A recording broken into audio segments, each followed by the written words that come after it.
I don't remember, but I have been told. First time I got drunk, I was 8 days old. Son of Abraham, I didn't waste no time sipping wine at my breast just to ease my mind. Sobered up after that, I spent 12 years clean, but I fell off the wagon when I turned 13.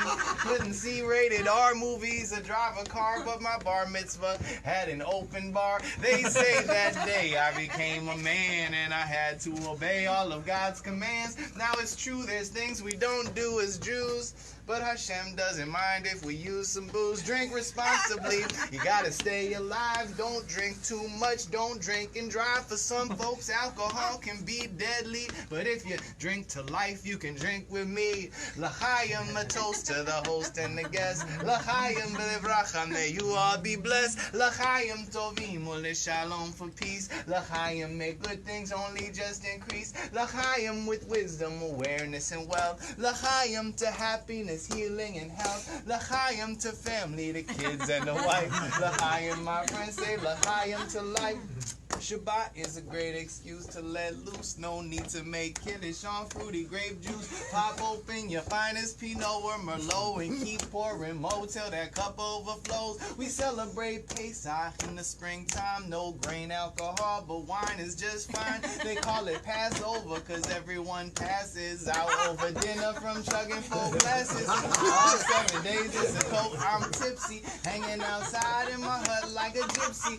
Ain't got a roof, but I can't complain. If it showers, I just get sloshed in the rain. On Shmini Atzeres, the drinking gets careless. Head starts spinning, losing self-awareness. We all dance the horror while a guy in a fedora pours a lot of shots for some more Simchas Torah. 14th of Adar, wherever you are, every shul far and wide has an open bar. Cause on Purim we drink till we don't know why. Haman's curse is any different than blessed is Mordechai. L'chaim, a toast to the host and the guest. L'chaim, v'levracha, may you all be blessed. L'chaim tovim, u'l'shalom for peace. L'chaim, may good things only just increase. L'chaim with happiness, healing, and health. L'chaim with wisdom, awareness, and wealth. L'chaim to family, the kids, and the wife. L'chaim, my friends say l'chaim to life. By my wedding, the rabbi passed me a cup overflowing with wine, and he said bottoms up on an empty stomach. That broke my fast. The first drink of the day, but it wasn't my last. Every happy occasion and celebration is cause for a little intoxication. Cause the Rambam says since temple times you won't find any joy if you don't have wine. But it also brings relief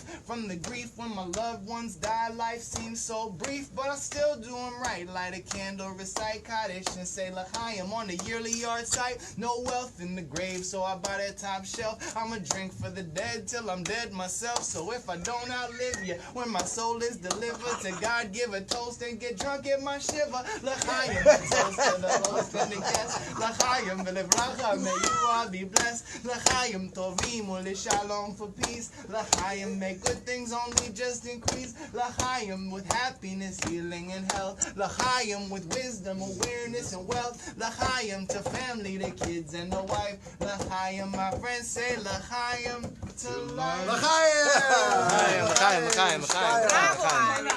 It's amazing. It's amazing, honestly. You earned that one, man. Yeah. L'chaim, l'chaim, l'chaim. L'chaim.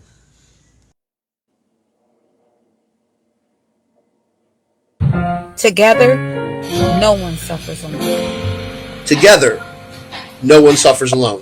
We can show people it's really not just one of us. We are all got to come together in this. Together, nobody suffers alone.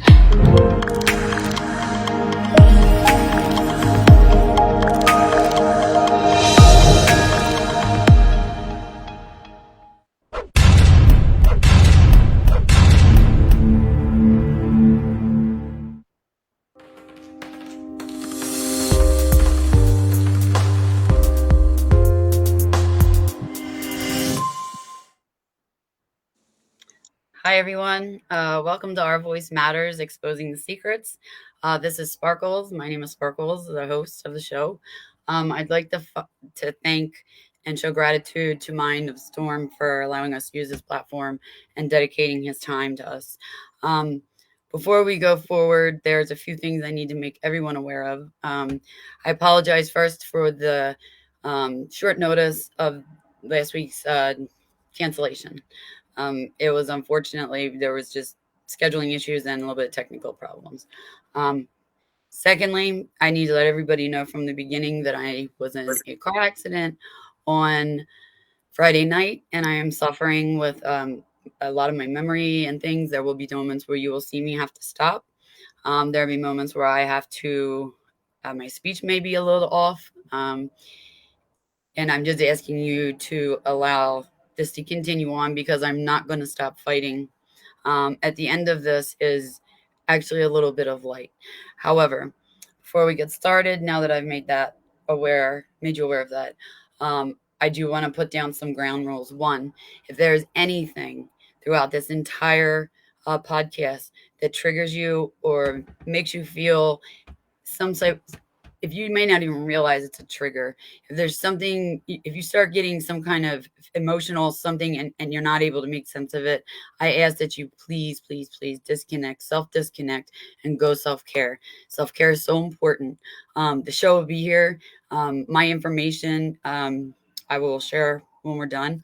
And it's also on the Facebook page, Our Voice Matters, Exposing the Secrets.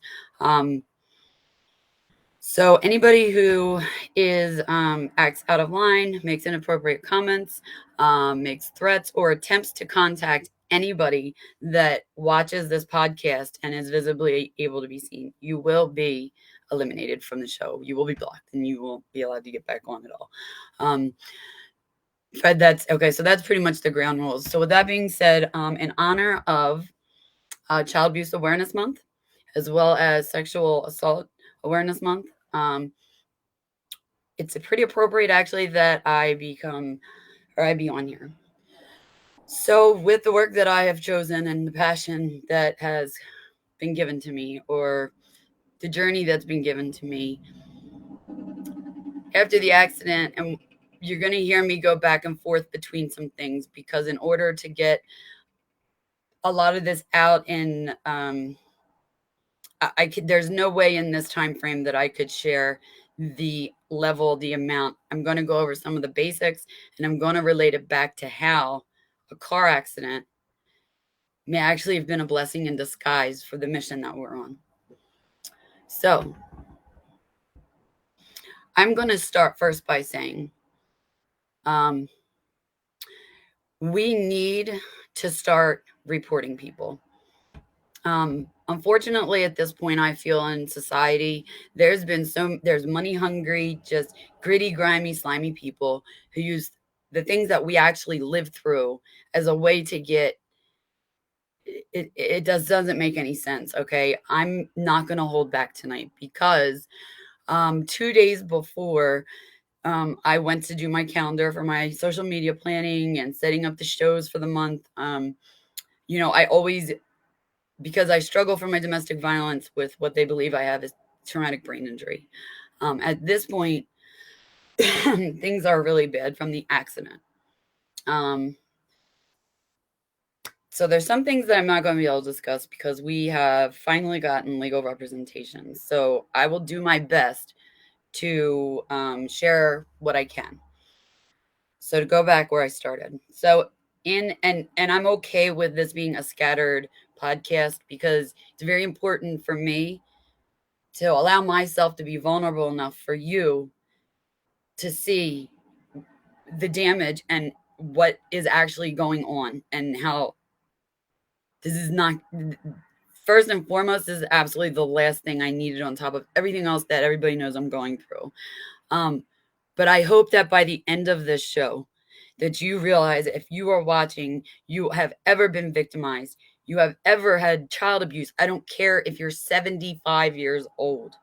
If you have had child abuse, if you were abused, if you've witnessed abuse, if you've been shot, if you have been robbed, I don't care what it is that causes your trauma. The bottom line is that almost majority of society deals with some sort of trauma.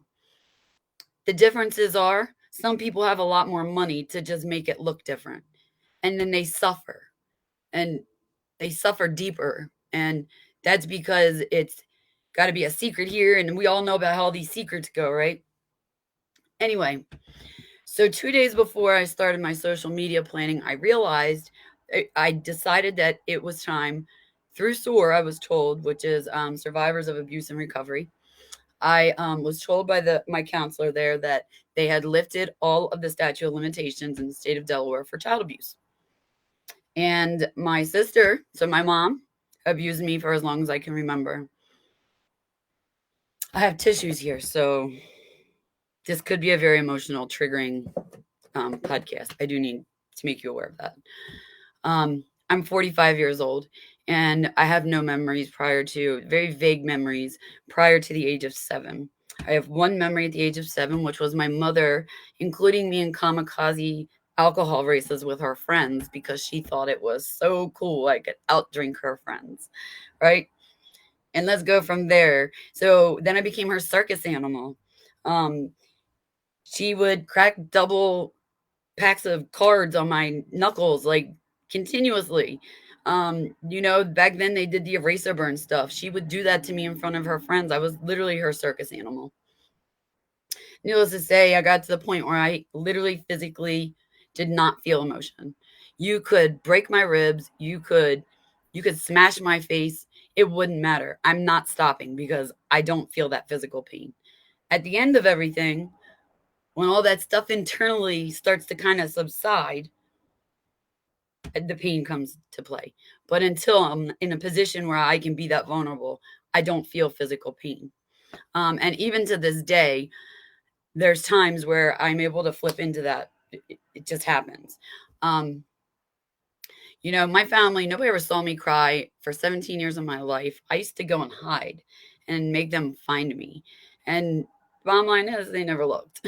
So it didn't matter. Because honestly, it was in such an obvious spot they could have seen me. So I decided 2 days before realizing what this month represented that it was time for me to do this. My sister molested me in my home when I was 8 years old. And I, in turn, because I didn't know any better, because I didn't have those motherly things that young ladies need. And to be honest, I was daddy's little girl, and well, he just wasn't having those kind of conversations. That's just not how he didn't roll like that. So, oddly enough, though, that's the person I always went to. And no matter how many times I was wrong. So at 12 years old, my mom puts me into Meadowood, which at that point, well, let's back up a little bit. So my older sister had a habit of running her mouth and not being able to back it up. So at 10 years old, now my sister is 6 years older than me. And this is back when they did the Chinese blades. They did the butterfly things. I'm learning how to do all this stuff, nunchucks, all this stuff from my sister and her friends. Brass knuckles. My sister goes out and runs her mouth. My mom sends me to go meet like 3 to 5 other girls my sister's age. I was 10. They're 16 to like 18 to defend her. So everybody wants to know, how about all the times I ran home from middle school, and people today would never even imagine this ever happened. But running home from Our Lady of Fatima every single day and making a report. I was running into homes, not the same home ever. It was the first house I could see that had an open door that I could get through. And that was still nobody did anything. I was turned over to a ward of the state in high school, which was after she left me in Meadowood, which is for those of you that aren't local, today it's much different. But when she did that and I was 12, it was 100% adolescent psychiatric hospital. I spent 3 days shy of a year there. That's where my addiction started. I have no idea what's on these documents. I'm really honestly not sure at this point what, so I was 12 and there was a situation in my house that included racism, and apparently I was supposed to be raised racist. This is important to this conversation because it was a life-changing moment. And this is where and when my family completely turned on me at a very young age. I brought a little girl home, again, abuse, from the sand pits, a George Reed, dark-skinned little girl. She was just, I know we don't talk about not seeing color, but then I I mean, I saw color. I knew she didn't look like me, but I just saw a little girl that when we were playing. And honestly, I was actually sheltered in a way that everything we did was just within the neighborhood or only with our family. So I wasn't exposed to anybody that was black. And when my mom knows that she had the knowledge of the racism, I guess, and I guess they imagined it happened by osmosis, but it doesn't. Point being, I got my ass whipped with a belt. That never happened again. I mean, my mom very clear. If you ever touch me again, I'm gonna fucking kill you. Just like that. And from that point on, I'll never today forget the look on that little girl's face. And today I know exactly what was going on, but that day I did not. And that is when I became ostracized from the white race. And it's really scary to be and there was still nothing told to me about racism. You know, there are times, and I'm going to get personal here because there's things that people don't even realize is abuse. And just because it's so normal to see, folks, report. This is what I've come up with. If we choose to not report because of the effort it takes, because you don't have representation, because you're not getting calls back, because the police didn't act properly, because you go to whoever runs that place. You don't go, look,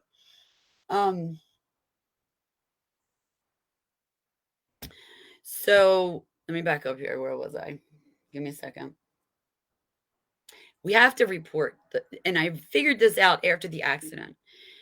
The problem is that these people have so much power that subconsciously and consciously, some of us consciously, some of us subconsciously, right, are not reporting this people. It's because of the power they hold. Well, the only reason they hold that power is because they have a title and a position and nobody reporting it. Well, guess what? They don't give a fuck about us. So let's not care anymore about their reputations because they don't care about ours. Let's not care about their titles because they don't deserve them anyway. You know, I don't think anybody deserves anything, period. I think you have to earn it. But I'm going to tell you point blank, across the country, many people and my speech is also messed up. I stutter. I apologize. People in power across the country and the world who have embedded some sort of subconscious fear that we are supposed to respect these people because of who and what they are, because they went to college a little bit longer than somebody else. But let's be honest. If that's what we wanted to be, that's what we could be. And I could be that today. Your title doesn't impress me and your reputation should be destroyed. So anybody on here that's watching that's not a victim or not affected by domestic violence and your feelings get hurt, you know what? Walk in our shoes. Walk in our shoes. I have had ongoing perpetual abuse. When I was in Meadowood, when I said that my addiction started there, it's because my mom started telling them to feed me liquid lithium, like from the gate. Never been on any medications in my life. 12 years old, they're shooting liquid lithium into me 2 to 3 times a day. And then when I get angry, put me in solitary confinement where I spent, I think, 4 or 5, 6 months. And Christmas was coming. And I realized when they put that needle on my ass, everything else went away. Life was so much easier. So what did I do in Meadowood? Started freaking out constantly. I was keeping that shit in me. They had me in pig ties. They had me in hog ties. They had a couple 300-some-pound women on my back. They couldn't get it. They'd leave. I'd scoot the mattress out from under me. They'd have to come in and give me more medication. So that's where my addiction started. It started actually when my mom thought it was cool I could outdrink her friends in a kamikaze race. Moving forward, now my addiction started there. So after I get out of there, I get put to a ward of the state. I don't even know why. What did I do? I have no clue. However, My mom decided she wanted to go to nursing school. So to traumatize me, because of my dad being the only person I have, she had her papers drawn up a year in advance. She was the last graduating class from Wilmington School of Nursing, and her only career has been at Christiana Care. So, with that being said, the blessing from the car accident. Well, let me just hold on before I get there. So I know I'm all over the place, and I'm okay with that. There are so many things right now that are I'm beyond I'm running on a full-blown concussion right now, and I think it's important that I continue to do the show because I think everybody should see that it's okay to be vulnerable and that if you do fight, somehow, some way, something will work out for you. If you stop fighting, it, they win. Okay? They win. And it's not too late. I don't care about statutes of limitations. You still have a right to make a written report. So at this point, I don't know about other states. In the state of Delaware, if you're an adult, if you're a teenager, if you are out on your own, if you've ever been emancipated, anything of that nature, report the child abuse to the T. Be specific to what you remember. Be specific to everything. If you've been sexually assaulted, report it. I'm telling you, I know from experience, it is not. It is so intrusive after being sexually assaulted. And only people who have been in these situations will ever understand that. But being sexually assaulted is something that it destroys so many different things. And it's such a violation that everybody talks about healing and this and that. Some things I believe there are ways, and I believe it does not have to include a shit ton of freaking pills in your cabinet. Do we need help? Yes. Medical help? Yes. I'm not going to say we don't. Right now, I can't get out of panic mode, and I'm emotional, and I get angry and snip and snap because of what's going on. But we have to continue to fight, people. I called and made the report. Anyway, on all of them. My mom told William Penn High School, Mr. Minnick became my parent. That's all I had. And I'll be grateful forever to have had him. Nobody can ever take that shoes. Things I can't talk about, but nobody could ever have taken that shoes. And I think because of him is the only reason that I was able to continue on. So my mom turns me over as worst state. I wake up to these freaking little idiot kids seriously throwing like all types of shoes in my face. They're all smaller than me. And my knowledge, I'm not going to put my hands on these kids. I know they didn't belong there. I don't know what their stories are. When I walked out, this woman sent one of these kids out to come whoop my ass. Turned around and looked at the little girl and said, honey, you have no idea the life I'm in. And it would be in your best interest to turn around. And she did. And then my mom told the schools to stop sending her any notifications. I got my fidget toys. Stop sending her notifications of anything that happens because she just doesn't care. And there's nothing that can be done with me. Well, that's because I didn't fit into that mold that they built for me. And let me talk about going into choosing to be a street kid at 12. Because the streets were better and took better care of me than the house where I was living. And should have been gaining the love, all the things a young girl should learn, all of it. To the point where my mom actually sexually assaulted me in a way that was not physical. But when I was a young girl and I started getting wet, I had no idea what was going on. I thought something was so wrong with me. Like, oh my gosh, like what's wrong with me? And and it has affected my entire sexual activity to this day. Because I was told that I had a yeast infection for over a year and a half and was treated as if I had a yeast infection for over a year and a half. That's sexual abuse by my mom. And it's affected my whole life because I was made to believe that something that's natural and that you should embrace and understand was made to be dirty and diseased, and I was sick. And then I got pregnant at 15, intentionally. The only planned pregnancy I've ever had. And in the state of Delaware at that time, the law was that you could go willingly. I was 15. I wasn't old enough to make decisions. So under 16, you could go by yourself willingly, and they'll put you to sleep and take the baby. Or they can take you, and they won't put you to sleep, and they're still going to take the baby. Not much of an option. So, October 17th, I will never forget all the dates I can't remember in my lifetime, all the things that have happened to me. So I got pregnant again. I was 17, and I waited until I was 5 months pregnant before I told anyone, before it could not be taken from me.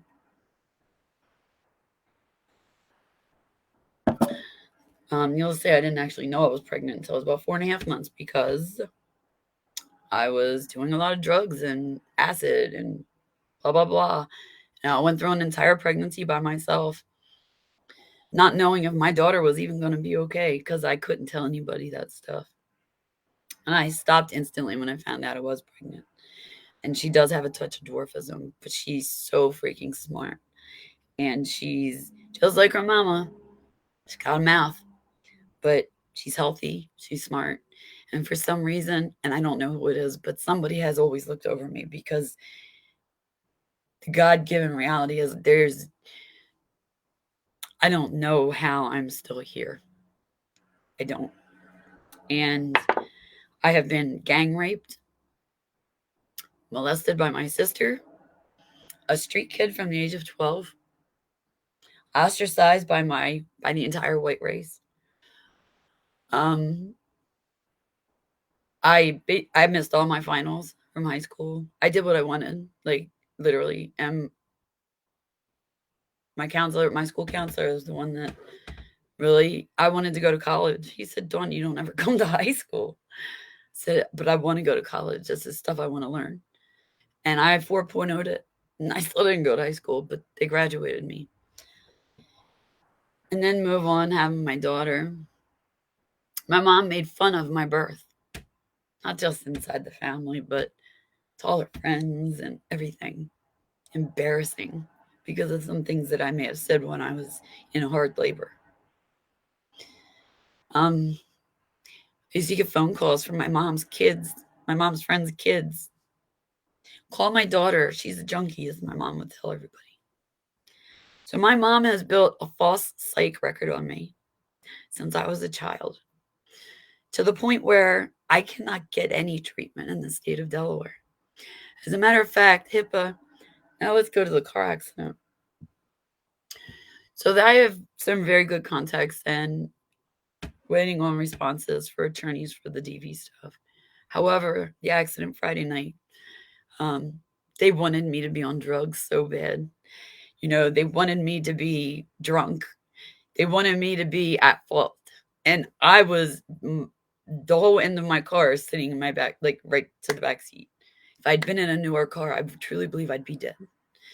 And because this steel bracelet they put around, the back of the older model Hondas, it stopped the truck. Well, that was like a brand new truck. He took off.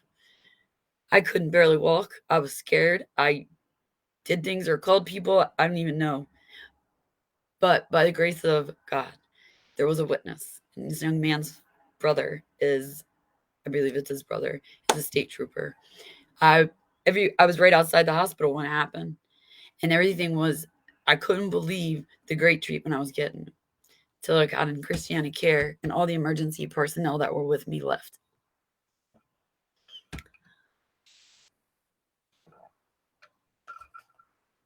So now I'm sitting in Christiana Care in a C-collar by myself.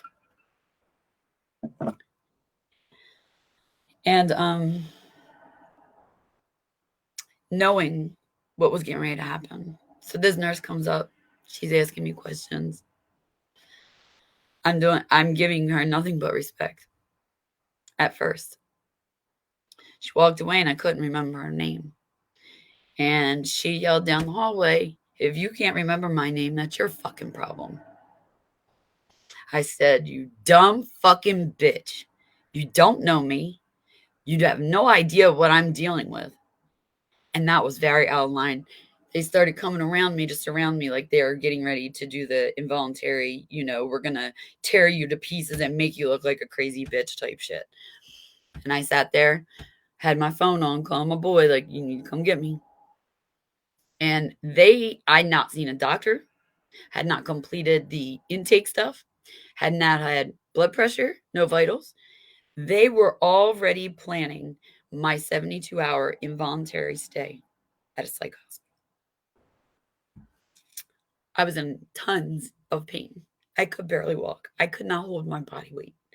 And knowing that I have all these other physical things that I deal with, the fears and these people, so I had to literally look at them and said, well, let's start out first. They would not give me my bag because I had no rights to it. I'm on this property.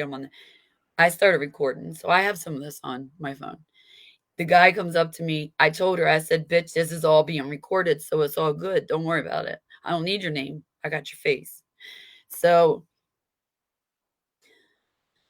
next thing you know, all these constables, they're not even guards, they're constables, start surrounding me. And I said, I want my bag because they need my medication. I'm having extreme panic. You can't have anything. You can't take any medication. And we're taking your stuff from you. Miss Riley, give us your phone. Excuse me? What do you need my phone for? You said you were recording. And I can legally record the police. What is your issue? Because you know she was wrong? No, this is private property and you're going to give me your phone. No, unfortunately, sir, you're going to need to get in touch with the judge and grab a warrant. Because even if a fucking cop was standing here or had arrested me and taken me anyplace, they still cannot access my phone without a warrant.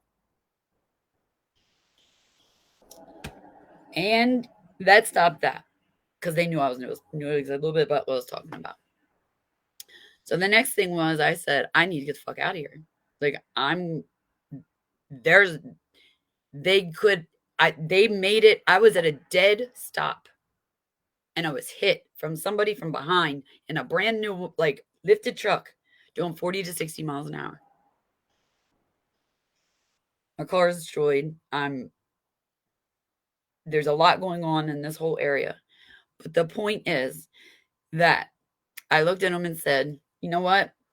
You might want to be really careful what your next move is, because as of 2 days ago, I opened a complete audit on my entire file with Christiana Care, which by the fact my mother, her entire career was here, which means my entire records are here and they're actually being audited. So there's also attorneys that I've been in contact with, and you may want to be real careful because you're walking a real fine line. So he goes and walks down the hall.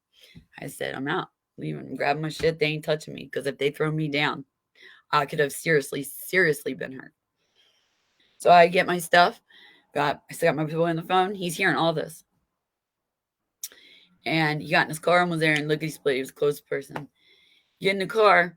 Christiana Care. First of all, they're not going to let me leave. Where are you going? I'm leaving. And not even against doctor's orders because no doctor has even seen me. So I don't feel safe here. I'm leaving. Oh, you're not going anywhere. Here they come again, surrounding me. I said, sir, my ride's outside and I'm leaving. I have my phone in my hand. And he continued on. And I said, why are you holding me? You need to wait and be released by a psych doctor first. And the one nurse, I have to get her name because everyone knows how I feel about the damn legal system, politicians. I don't give a shit about any of them anymore. We're going to destroy their reputations the same way we've allowed them to destroy ours. So we're perpetuating this abuse in our direction by not remaking these reports, people. We have to make the reports. or it's our fault. You can't make them make you believe anything. You know what happened. And if this message, if you're on here and you're one of them, oh, Sue happy and blah, blah, blah, this message is not for you. This is for people who really, really, really need help. I had a witness, like I said. So I leave Christiana Care. A nurse finally at the front desk said, why are you holding her? Because she needs an evaluation from a psych doctor before she can leave this building. She said, you do realize she was the victim of a horrible car accident, right? Absolutely. Okay, so why are you holding her? They had to let me go. They called Penn Medicine's ER and they released this false being audited psych record to Penn Medicine. So I get to Penn Medicine and they tell me, well, you just left another hospital, so why should we? And this is the attitude, just like that. My friend was with me, and I'm in full concussion state at this point. Like, I'm within, 2.5 hours of the accident. Everything's scattered. I can't think. We had an episode at Wawa. We're not going to discuss here. Things were just not, I couldn't put anything together. I'm struggling to get things together. I know how to spell. I know how to just, anyway, I can't put it on. Once it hits paper, the letters are all correct. But the words not in proper order. Anyway, I get up to Penn. My friend's with me. Everything's okay. As soon as he leaves, the doctor comes in, manhandles me. I'm in a C-collar. One of them, like, I already have problems breathing. Like, literally, my neck was just like, anyway, the bitch grabs me from my right shoulder, which is where a majority of the impact took. Mind you, none of my airbags deployed. I went face first. I currently have a broken nose that really, I'm kind of glad you can't see the marks, but it's there. And I just went up this morning to see that doctor. They didn't even have a trauma doctor come see me. They injected me with Ativan. Let me tell you how that worked. They injected me with Ativan while a nurse manhandled me and threw me back. A woman, not a nurse, doctor, threw me back against the bed. Again, never nothing. She came straight in with psychiatric shit. They had guards up in Philly. They do security. They had security. So this bitch throws me back. The other nurse grabs, they do this. They grab the fat on your arm. The fucking security guard injected the fucking Ativan with the needle in my arm. Facts. So I was fine. I was in shock. I was a little hysterical. A lot of stuff had happened. I already deal with the TBI stuff. Now things are like way worse. And I told her, I said, no, I refused all psych meds. And she gave me an option. I can roll your little ass outside and leave you there, or you can let us help you. Help me how? I'm here for a fucking car accident, and you're treating me as a psych patient. They did nothing to tend to the pain and made it out as though I was a liar. I made it clear I was reporting them. Both hospitals refused me the patient relations. They also refused me the main phone number to the hospital so I could get to patient relations, which is by the way, it's a 24/7 thing here. So, but nobody works on these days, according to them. And I can look the information up myself if I want. So much for that, for Christiana Care and Penn Medicine ER. This is not over yet, folks. So I'm there for a car accident. After the Ativan, nothing more was needed. I was calm.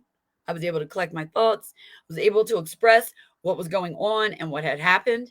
She's got the bitch ass nurse over here injecting me with a psychiatric concoction. Haldol, Benadryl, and I can't forget the other one. But it probably had I don't remember the other ones, but they do stuff like the Thorazine. There's like 3 or 4 of them in one injection. So then they had me knocked out. So here I am, already vulnerable as a domestic violence victim, right? I've been through massive amounts of sexual and child abuse. I'm sharing this information They could care less. They knocked me out anyway. When I woke up the next day, they did not even, I don't take meds like this because my mom raised me. At one point, I was on 30,000 milligrams of medication a day, not a week, not a month, a day. And I was still functioning, going to work, doing whatever I did. But every time they sent me to rehab, my family tell you I came home more fucked up than when I went in. The child abuse goes just, and then into the adult abuse, which turns into ongoing medical abuse. So, and I know it to be factual because I'm no longer being seen by anybody in the state of Delaware. All of my care is in one place. I'm getting ready to start trauma care. And I promise you guys that I now have representation because of this accident. By God's grace, by the something. I don't care who your God is. I don't care. I care and respect what you practice. But it doesn't matter. Report. Look, if it's your husband, report it anonymously. If you're in a circumstance where you can't, teach your kids. Give your kids the information. You give them all the cell phones. Why don't you store like suicide hotline, domestic violence, child abuse hotlines?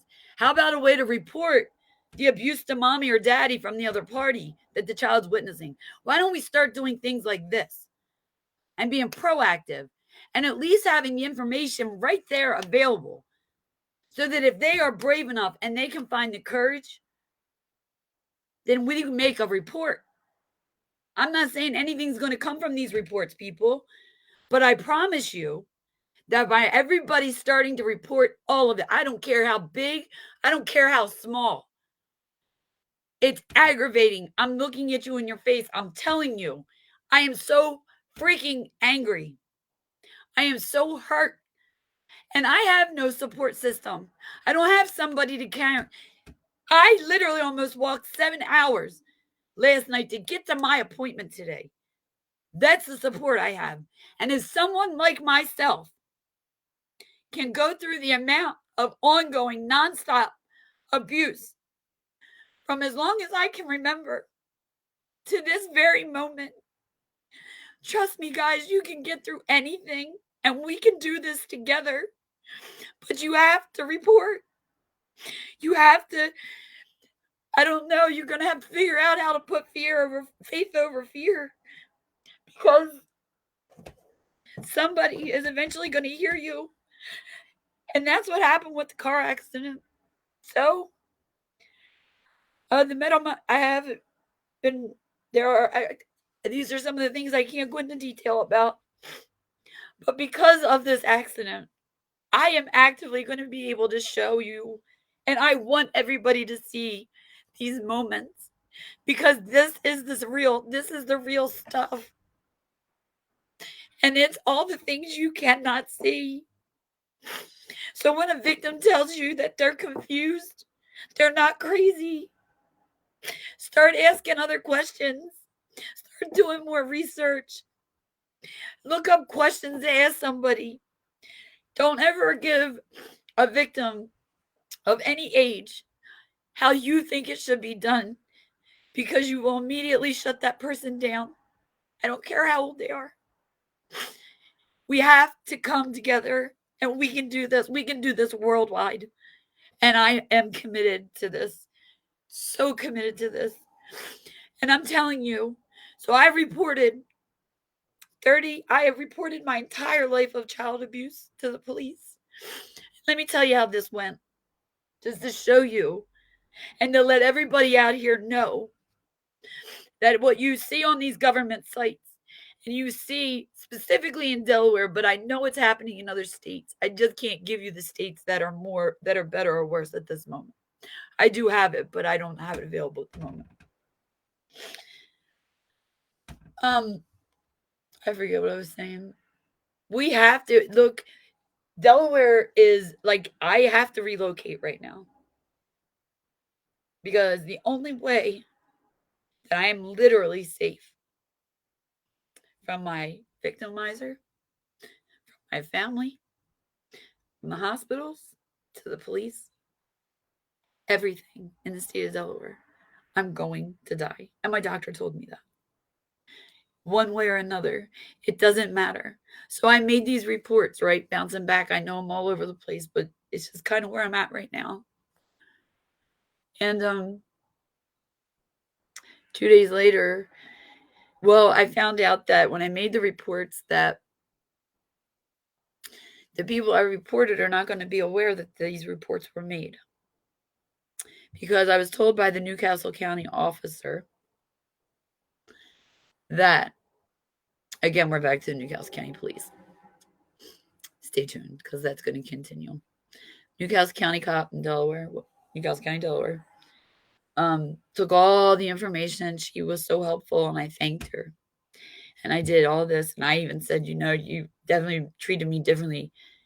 And as soon as I got done saying that, she said, well, unfortunately, here we go, the bullshit. So apparently, she didn't pick up on the fact that I'm like ridiculously smart, and I'm ridiculously determined. And if I'm not the one that's smart enough to know it, because I'm not always the smartest person, I'm never the smartest person in the room.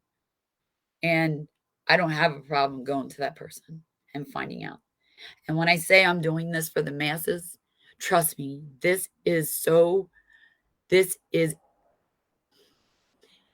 is not going to stop. And at this point, this car accident has opened up doors for us. I am in the process of trying to find out, one, if you need to learn how to have stuff like I do, psych records sealed until further investigation, and it's legit, please feel free to reach out to Our Voice Matters on Facebook through Messenger. And I will myself or my one of my team members will be in touch with you, because I'm here to show you that this is scary and it hurts, and you're going to cry a lot, and you're going to get angry, you're going to relive a lot of things, and you're still going to feel disposable and abandoned, because that's what they did to me. So my mom, my sister will never know I reported them, because even though the statute of limitations have been lifted, hopefully, I'm not even going to explain it on here. If you don't understand what statute of limitations being lifted means, please take your time and look it up. But I was told that statute of limitation ended on this one in 1987. This one ended in this. And I was like, I don't call them officers. I don't call them troopers. They don't get titles from me. They are ma'am and sir, and they're lucky if they get that. So I said, you obviously don't have a clear understanding on what that means. If the statute of limitations have been lifted, then that's it. So basically what you're saying, statute of limitations have been adjusted. No, they've been lifted, but it just stops at this year here and this year here. I'm not arguing with this idiot. Anyway, 26 hours later, my phone's ringing. Crisis intervention. So they're never going to know they reported. The criminals. They are the criminals. Crisis intervention's on my phone, alluding to the fact that I'm in harm of, hold on, how do they word it? I'm in danger of harming myself and others. So I know this has to be a recorded line. So I said, I'm sorry, I've been crying and I have a broken nose. So bear with me, because I'm not going to stop showing you what everything is. For me, this is one of the most important parts, is allowing myself to be vulnerable enough and to show people who are also suffering that all you have to do is reach out. I don't care what state you're in. We can figure stuff out together. We can come together and campaign countrywide. But we can't do this if you're not willing. We need to promote. We have to find out a social way at a grassroots level how to promote reporting all abuse. I'm not talking about being a snitch. Please, anybody watching this is not about being a snitch in any way, shape, or form. This is about reporting people who carry licenses, who carry degrees, who are able to cut into our bodies, who are able to tell us what isn't wrong with us. Yet when I took myself off all those medications, you should see Christiana Care's psych medical record of me. It's literally the entire DSM book. It's not correct. And I don't deserve, from a car accident that was horrific, to be treated that way. So I'm happy to tell everybody on here that we have 2 active open malpractice suits against 2 different hospitals. And I'm not allowed to, you figure it out. As far as the accident, it was a hit and run. But because of these malpractice suits, the one specific is going to have no choice but to go back to my child abuse and the medical abuse. And because of this is going to be a segue for all of us out here suffering in the state of Delaware specifically, and possibly across the country, because who I'm using for my attorney is all over the country. So they don't care about these people. We are also, there is discussion and the possibility of suing the entire state of Delaware as a civil suit. So I just want everybody to stay tuned. And I want you to understand that what I did was very difficult. But after I did it, I was no longer carrying that weight. And I was scared and I was nervous and I was thinking like a backlash. But think about what you've already gone through in life and the people that you're concerned about. The backlash that you're already getting because you're probably being blamed for everything that's happening to you. Because that's what happens. And if you're not, then you got somebody over here slightly driving. We all know how this works. We're not here to talk about screw what the fuck they say they do. This is about what they're not doing, folks. Start responding. Please start participating in this podcast. We can do this together. This is a grassroots movement. And I fully intend, when I'm in a position and I'm able to move, to start coming out and meeting some of you and traveling and getting out and understanding where and how your states work and what we can do as a whole to make some changes, some serious changes. Listen, guys, all we have at this point is our babies. My mom has destroyed my relationship with me and my daughter, and not just that, but now my grandson, who I haven't seen in almost 4 years. It's time for the report. Report. If you're suffering from any kind of trauma, and I'm not talking on snitch mode, I'm talking if you went to a bank and were treated like a piece of shit because of the color of your skin or because of what you wore, you call the FSC or whoever it is that's over top the banks. You don't answer the bank manager. Go straight to the reporting organizations. I'm starting to get a grasp and figure a lot of this out. But I felt it was important to continue on with tonight's show in honor of Child Abuse Registry or Child Abuse Awareness and Prevention Month, and in honor of Sexual Assault Awareness. So with that being said, don't turn a blind eye, because you could be next. And maybe it could end up being your daughter or your son. Don't ever walk around and think. Look, a lot of you do that, and let me honest, to make you be quite frank, you're making your children targets. You're prepping them to be naive enough to fall for all the trickery that they're not immune to. So with that, everybody, I'm grateful to be here. I'm grateful to be able to share my experience at this beginning levels. There will be more times where I'm sure we're going to go through this, but I'm going to share with you this entire process. Because as the masses, together, no one suffers alone. We have this. We got this. Scream it. Together, no one suffers alone. With that, please have a great evening. If you need to reach out, if you are interested in figuring out how to kind of do some of this and be an ambassador in your state, we need the support. We need the passion. and we need people who are completely committed. So you have to be willing to devote some time. And you have to have some time available. And if you're willing to want to get involved and you're in another state, we all can find ways for you to get those involved that would be in those positions and get you something that would satisfy what you are from heartfelt place trying to do. So with that, I wish everybody a great evening. Stay tuned. I believe our next show is next Thursday. Also, I would like to let everybody know really fast, I am going to be sending out forms. If you are interested in sharing your story on a podcast with a pre-recorded type situation, where we can use them as different purposes, please contact me. But I will be putting the form up on Our Voice Matters, Exposing the Secrets on Facebook.